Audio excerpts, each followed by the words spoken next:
할렐루야. 2022년 4월 5일 화요일 아침 기도회를 시작하겠습니다. 오늘도 귀한 주님의 말씀으로 복된 하루를 보내는 우리 성도님들 되시기 바랍니다. 오늘 하나님의 말씀은 요한복음 15장 18절부터 27절까지의 말씀입니다.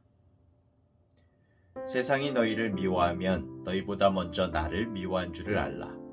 너희가 세상에 속하였으면 세상이 자기의 것을 사랑할 것이나 너희는 세상에 속한 자가 아니요 도리어 내가 너희를 세상에서 택하였기 때문에 세상이 너희를 미워하느니라. 내가 너희에게 종이 주인보다 더 크지 못하다 한 말을 기억하라. 사람들이 나를 박해하였은즉 너희도 박해할 것이요 내 말을 지켰은즉 너희 말도 지킬 것이라. 그러나 사람들이 내 이름으로 말미암아 이 모든 일을 너희에게 하리니 이는 나를 보내신 이를 알지 못함이라. 내가 와서 그들에게 말하지 아니하였더라면 죄가 없었으려니와 지금은 그 죄를 핑계할 수 없느니라. 나를 미워하는 자는 또 내 아버지를 미워하느니라. 내가 아무도 못한 일을 그들 중에서 하지 아니하였더라면 그들에게 죄가 없었으려니와 지금은 그들이 나와 내 아버지를 보았고 또 미워하였도다. 그러나 이는 그들의 율법에 기록된 바 그들이 이유 없이 나를 미워하였다 한 말을 응하게 하려 함이라. 내가 아버지께로부터 너희에게 보낼 보혜사 곧 아버지께로부터 나오시는 진리의 성령이 오실 때에 그가 나를 증언하실 것이요 너희도 처음부터 나와 함께 있었으므로 증언하느니라. 아멘. 어제 요한복음 15장 1절에서 17절은 예수님께서 참 포도나무시고 우리는 그 가지임을 알려주셨죠. 우리가 나무 대신 주님의 수액과 그 영양분을 받아서 열매 맺는 존재임을 알려주셨습니다. 더불어서 우리를 종이 아닌 친구로서 친구라고 부르시는 하나님의 사랑이 우리에게 정말 넘치도록 부어졌고 그 사랑으로 우리가 서로를 사랑해야 한다는 그런 말씀이셨죠. 자, 그런데 오늘 본문으로 딱 넘어오면서 말씀의 내용이 확 바뀌는 겁니다. 우리가 주님의 사랑을 그렇게 받으며 살아야 되는데 미움도 받아야 한다는 거죠. 사랑 그리고 미움. 무슨 수필 제목 같죠? 사랑 그리고 미움. 우리가 예수님과 진정으로 하나 되기 위해서는 세상에서 미움을 받을 것을 각오해야 한다고 오늘 말씀은 알려주시는데요. 오늘 함께 본문을 살펴보면서 우리가 왜 세상에서 미움을 받을 수밖에 없는지 또 우리가 어떻게 이것을 견뎌내야 하는지를 함께 알아보도록 하겠습니다. 자, 먼저 18절 19절에 세상이 너희를 미워하면 너희보다 나를 미워한 줄을 알라 이렇게 말씀하고 계시죠. 너희를 미워하는 것 같지만 사실은 나를 미워하는 거야. 여기서 세상은 어떤 세상입니까? 하나님을 생각하지 않고 자기중심적인 세상의 가치관에 빠져서 사는 사람들을 의미하는 거죠. 그런데 분명한 것은 우리도 사실은 이 세상에 속해서 살고 있다는 것입니다. 우리가 이 속세를 떠나서 살지 않는 이상 이 세상 속에서 살아갈 수밖에 없거든요. 그런데 이 세상은 예수님을 따르는 제자들, 우리들을 미워한다는 겁니다. 왜 미워합니까? 분명히 자신들과 함께 있는데 자신들과 다른 가치관을 가지고 있기 때문이죠. 예수님의 부르심을 따라 구별되어서 하나님께 속한 자들이 되었기 때문입니다. 같은 곳에 같이 더불어져서 살고 있는 것 같지만은 구별되어져 있다는 거죠. 우리의 신분이 변했고 소속이 변했고 인생의 소망과 지향점과 가치관 모든 것들이 세상과 다르기 때문입니다. 그래서 우리를 미워한다는 것이죠. 자기 중심적인 삶, 욕망의 삶을 사는 이 세상 가운데서 정말 거룩과 정직의 삶, 하나님 앞에서의 삶을 사는 그런 무리들을 바라보는 세상은 어떤 마음이 들까요? 굉장히 불편한 마음이 들겠죠. 별일이야. 별꼴이야. 그냥 세상 사는 대로 살지. 자기들이 뭐 특별한 것처럼 생각하는 것 같네.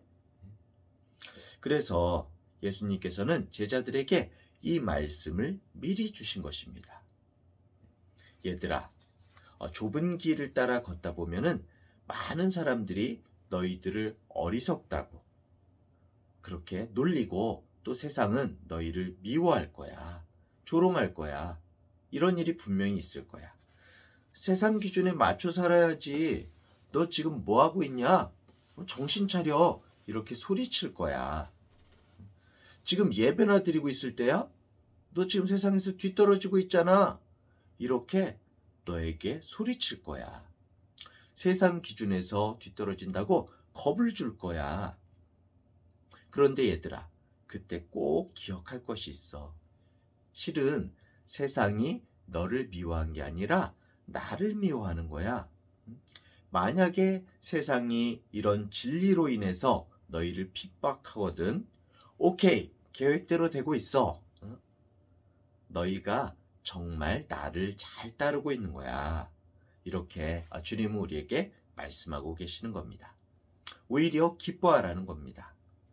사실 우리가 근심하고 슬퍼해야 하는 것은 오히려 우리가 세상 속에서 세상의 미움을 받지 않고 아무런 갈등이 없는 것입니다. 사실 이 세속적 가치관 속에서 그리스도인이 성경적인 가치관으로 살아가려고 하면은 모든 면에서 사실은 갈등이 생길 수밖에 없는 것이거든요. 갈등이 안 생기면 이상한 것입니다. 죽은 물고기는 어떻습니까? 물살에 그대로 흘러서 떠내려가죠. 하지만 살아있는 팔팔한 물고기는 자신이 가야 할 곳을 목표로 거센 물살을 거슬러 올라가거든요. 저항을 겪을 수밖에 없는 것입니다. 그래서 그리스도를 따르며 찾아오는 고난은 우리가 주님 안에, 정말 진리 안에 살아있다면 당연히 겪게 되는 것입니다. 그래서 지금 만약에 오히려 내 삶에 세상을 살아가면서 아무런 갈등이 없다면 한 번쯤 질문을 던져야 하는 것입니다. 나는 정말 예수님을 제대로 따라가고 있는 건가? 나는 제자의 삶을 정말 제대로 살아가고 있는 건가?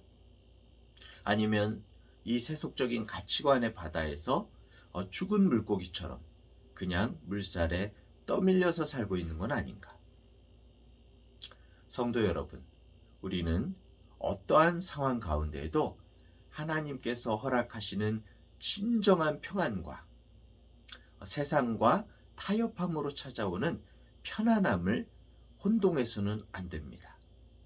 세상에서 불편할지라도, 갈등할지라도 하나님께서 주시는 진정한 평안을 구하는 편안함이 아니라, 세상이 주는 편안함이 아니라 주님께서 주시는 평안을 구하는 우리 제자의 삶을 살아야 하는 것입니다. 자, 계속해서 20절, 21절을 살펴볼까요? 예수님께서는 세상과 갈등이 있는 것은 당연하다고 말씀하시면서 세상이 자신을 미워하여서 박해한 것처럼 우리 또한 예수님처럼 분명히 박해를 당할 것이다, 이렇게 말씀하고 계십니다. 하지만 감사하게도 그런 와중에도 예수님의 말씀을 따르는 거룩한 무리들은 계속해서 세워질 것이다, 이렇게 말씀하고 계시죠. 우리가 세상에서 핍박을 받지만 그럼에도 불구하고 우리의 정말 부족한 삶과 사역을 통해서 여전히 이 시대에도 예수님의 말씀을 따르는 사람들이 세워질 수 있다는 것, 이 사실이 너무나 큰 위로가 되는 것이죠. 예수님은 자신을 믿고 따르는 사람들에게 세상에서의 어떤 부함이나 명예를 약속하지 않으셨습니다. 오히려 예수님 자신처럼 고난의 길이 있을 거라고 탁 까놓고 말씀하고 계신 것이죠. 어려움이 있을 거라고 말씀하십니다. 그럼에도 우리들이 예수님의 그 제자들이 예수님을 따르는 이유가 무엇입니까? 그 길이 생명의 길이고 구원의 길이고 진리의 길이기 때문이죠. 예수님께서 이 길이 생명과 구원과 진리의 길임을 자신의 부활을 통해서 확실하게 보여주셨기 때문에 우리는 이 길을 포기할 수가 없는 것입니다. 성도 여러분, 지치고 고나십니까? 함께 힘을 내십시다.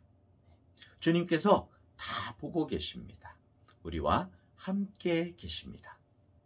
자, 이어서 예수님은 당시 예수님과 제자들을 핍박한 유대인들이 핑계할 수 없음을 말씀하시는데요.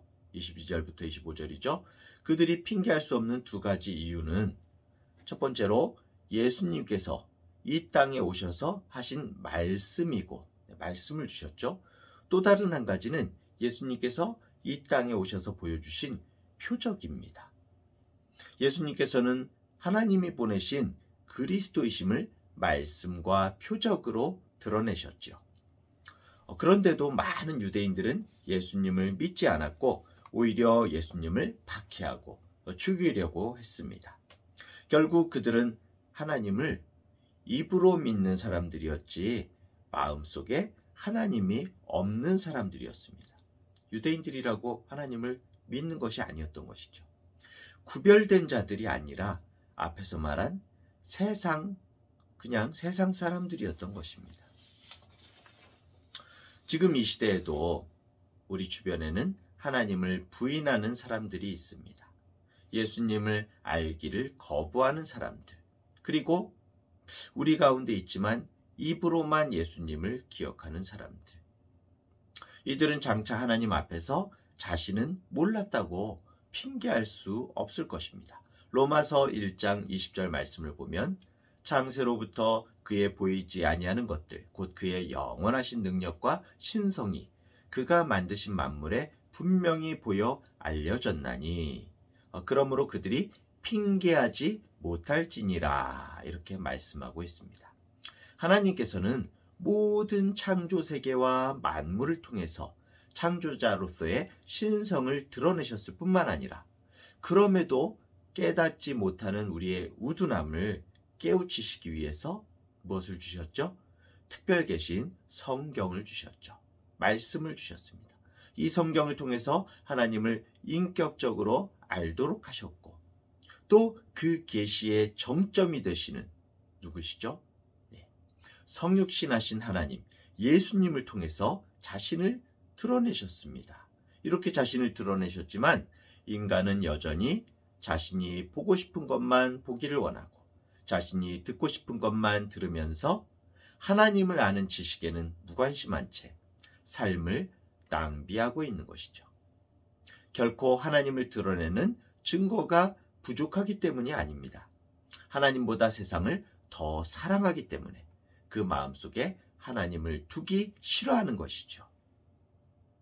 자, 이제 26절, 27절을 볼까요? 결국 어떻게 해야 됩니까? 이런 세상 가운데 우리는 물론 알고는 있지만 주님께서 이렇게 말씀해 주셨지만 호락호락하지가 않죠. 알고 맞는 매지만은 매는 아프잖아요. 그렇죠? 쉽지 않죠. 어떻게 해야 합니까? 예수님께서는 이제 성령께서 이 땅에 오셔서 예수님을 증언하실 것이고 제자들에게 너희들도 함께 증언에 동참하게 될 것이다, 이렇게 말씀하고 계십니다. 이 말씀은 제자된 우리들에게 말씀하시는 것이죠. 세상에서의 많은 고난과 핍박은 우리 힘으로는 정말 견디기 어려울 수가 있습니다. 결국 성령께서, 주님께서 우리와 항상 함께 하시겠다는 거죠. 말씀이 어떻게 우리에게 힘이 될 수 있습니까? 우리가 그냥 단순하게 성경을 읽으면 힘이 됩니까? 말씀에 이렇게 써 있구나. 아유, 말씀에 이렇게 써 있어. 아무 능력이 되질 않아요. 이거를 그냥 기계적으로, 지식적으로 읽으면 능력이 되지 않습니다. 하지만 말씀을 보면서 바로 지금 성령께서 나에게 이 말씀을 주시는구나. 실시간으로 이렇게 말씀을 주셨어. 말씀에 이렇게 하나님께서 나에게 이렇게 말씀을 주셨어. 이렇게 되면 이야기가 달라지는 것이죠. 아무리 힘들고 어려운 순간이라도 주님께서 바로 실시간으로 지켜보시고 실시간으로 말씀해 주시고 지금 바로 우리의 손을 잡아주시면은 우리는 가장 온전한 길을 갈 수가 있는 것입니다. 말씀이 능력이 되는 것이죠. 사랑하는 대학교회의 성도 여러분, 세상에는 두 길이 있다고 하죠. 넓은 길, 세상의 길과 좁은 길, 제자의 길이 놓여 있습니다. 세상의 길은 하나님 없는 인생, 심판 앞에 핑계할 수 없는 인생이 걸어가는 길입니다. 제자의 길은 세상에서 미움을 받는 길이요, 남들이 바보라고 하는 길입니다. 우리가 만난 예수님을 증언하는 길입니다. 비록 고난과 미움의 길이라도 우리 주님이 함께 하신다면 오늘 우리는 그 길을 용기 내어 걸어갈 수 있지 않겠습니까? 우리가 아픔 속에도 이 좁은 길을 완주할 때에 성령 하나님께서 우리를 보호하여 주시고 또한 이 길의 끝에 주님께서 손잡고 안아주시며 위로하여 주실 것입니다. 우리의 눈물을 닦아주실 것입니다. 힘내십시오. 오늘도 힘내십시오. 오늘도 제자의 길, 좁은 길을 힘차게 걷는 우리 복된 성도님들 되시기를 축복합니다. 기도하겠습니다. 하나님 아버지, 포도나무 대신 주님의 가지가 되어 사는 것은 너무나 기쁘지만 세상의 미움과 빈정거림, 나만 손해보며 뒤떨어져 사는 것은 아닌가 하는 의심들로 인해 주저앉고 싶어 했던 우리의 연약함을 고백합니다. 내가 걷는 이 길이 주님이 함께 걷자 하신 길이고 주님의 기쁨이 되는 길임을 잊지 않게 하여 주옵소서. 순간순간 실시간으로 살아계신 성령께서 주시는 기대와 소망과 기쁨을 잃지 않을 수 있도록 주님 도와주옵소서. 우리와 동행하시는 보혜사 성령 하나님을 의지하여 오늘도 제자의 길, 증인의 삶을 살 수 있는 용기를 더하여 주옵소서. 감사드리며 예수님의 이름으로 기도합니다. 아멘.